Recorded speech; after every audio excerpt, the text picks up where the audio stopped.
নমস্কার, আমি জয়ন্তী। আমাদের চ্যানেলে আপনাদের সকলকে স্বাগত। আজকে আরও একটি নতুন ভিডিও নিয়ে আপনাদের সামনে হাজির হয়ে গেছি। আশা করব ভিডিওটি আপনাদের ভালো লাগবে।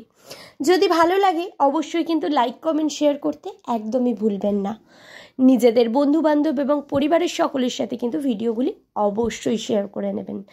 আর যারা যারা এখনও পর্যন্ত চ্যানেলটি সাবস্ক্রাইব করেননি তাদের কাছে রিকোয়েস্ট করব, প্লিজ চ্যানেলটি সাবস্ক্রাইব করে নিয়ে পাশে থাকা বেল বাটনটি কিন্তু অবশ্যই প্রেস করে দেবেন।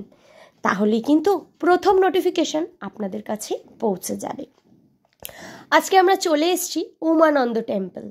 এই উমানন্দ টেম্পলটি হলো ব্রহ্মপুত্র নদের মাঝখানে একটি ছোট্ট দ্বীপের মধ্যে এই উমানন্দ টেম্পলটি অবস্থিত। তো এই উমানন্দ টেম্পলে আসার একটাই উপায়, সেটা হলো ফেরিতে করে। তো আমরা এখান থেকে ফেরি ধরে এখন চলে এসেছি উমানন্দ টেম্পলের উদ্দেশ্যে। উমানন্দ টেম্পলটি কিন্তু বেশ অনেকটা উঁচুতে, তাই বেশ অনেকগুলো সিঁড়ি চড়েই কিন্তু আমাদের মন্দিরে প্রবেশ করতে হয়েছে। আর আমরা আজকে কিন্তু রবিবার গেছিলাম, তো সেই কারণে মানুষের ভিড়টা কিন্তু আজকে অনেক বেশি। আর এখন অলরেডি অম্বাবাচী চলছে, মানে শনিবার থেকে তো অম্বাবাচী শুরু হয়েছে, তো অম্বাবাচী চলছে। তো সেই কারণে অনেক মানুষ যারা কামাখ্যায় এসছে তো তারাও কিন্তু উমানন্দ টেম্পল দর্শন করতে এসছেন। দেখে বুঝতেই পাচ্ছেন বেশ অনেকটাই ভিড়ও রয়েছে।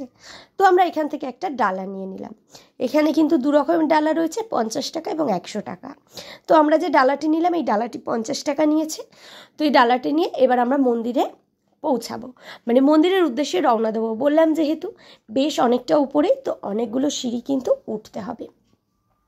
তো আপনারা আগে কারা কারা এই আসামে এসে উমানন্দ টেম্পলে এসছেন অবশ্যই কিন্তু কমেন্টস করবেন। আমি তো প্রথমবারই গেলাম, তো আমার কিন্তু বেশ ভালো লাগলো। তো আপনাদের এই উমানন্দ টেম্পলে এসে কেমন লেগেছে সেটা কিন্তু অবশ্যই জানাবেন। নেচার ভিউটা যে এত সুন্দর, এত অপূর্ব, ব্রহ্মপুত্র নদের মাঝখানে একটা ছোট্ট দ্বীপের মধ্যে কিন্তু এই মন্দিরটি খুবই ভালো এবং মন্দিরে গিয়ে আমার খুব ভালো লেগেছে। কিন্তু এখানে একটা বাজে এক্সপিরিয়েন্সও হয়েছে, যেটা আপনাদের সাথে শেয়ার করে নেব। তো চলুন আমরা মন্দিরের ভেতরে প্রবেশ করি। এখানে কিন্তু বাবা শিব ছাড়াও কিন্তু আরও ঠাকুর রয়েছে। তো প্রথমেই আমরা প্রথমে দেখলাম এই ছোট্ট গণপতির বাহন অর্থাৎ ইঁদুরকে, এবং সামনেই রয়েছে গণেশজির মন্দির। এবং এই সামনে যেই সাদা বড় মন্দিরটি দেখছেন এটাই হলো বাবা শিবের মন্দির। তো এই ভিডিওটা আজকে এইটুকুই রাখছি, কারণ এখানে খুব একটা বেশি ভিডিও করা সম্ভব হয়নি। তো যতটা সম্ভব হয়েছে অবশ্যই ভিডিও করছি, আপনাদের সাথে শেয়ার করছি।